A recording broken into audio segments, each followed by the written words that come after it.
प्रधानमंत्री नरेंद्र मोदी जी के संकल्प, और वो संकल्प ये विकसित भारत का।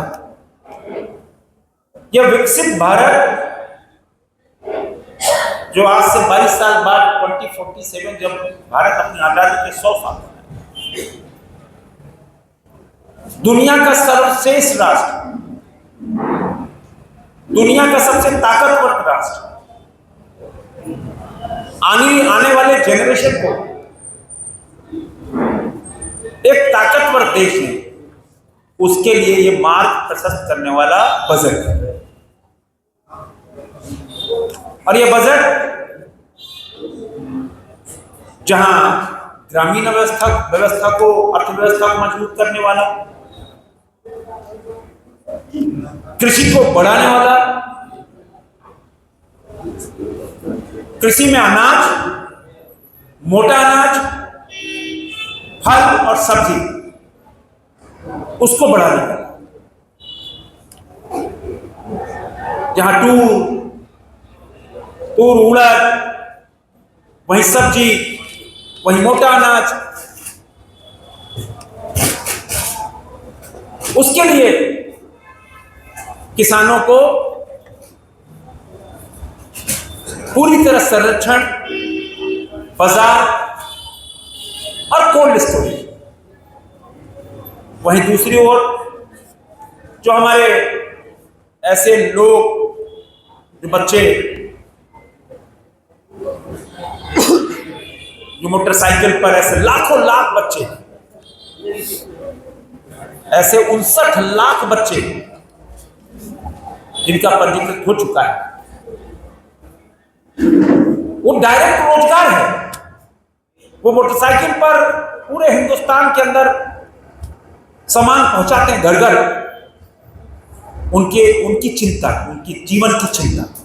ये 1000 रुपए का फायदा मतलब लगभग 7,000 रुपए का महीने का फायदा, और वेतन भोगने को तो 12,75,000।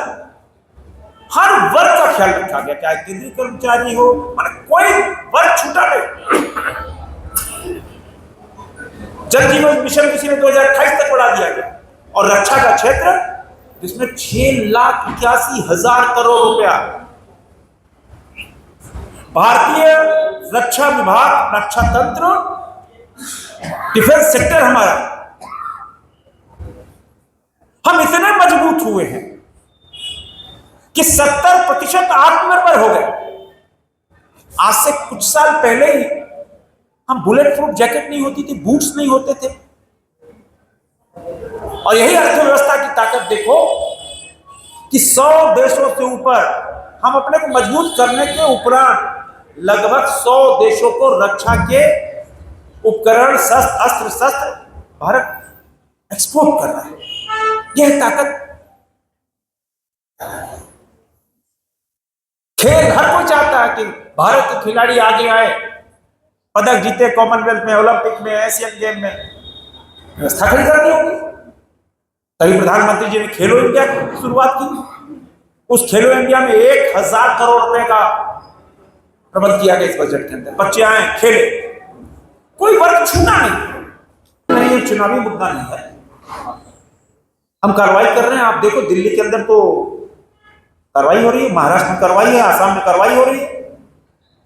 ये राज्य सरकार को चिन्हित करना है, राज्य सरकार का तंत्र को करना है। जहां जहां हमारी सरकारें हैं, हम कार्रवाई कर रहे हैं।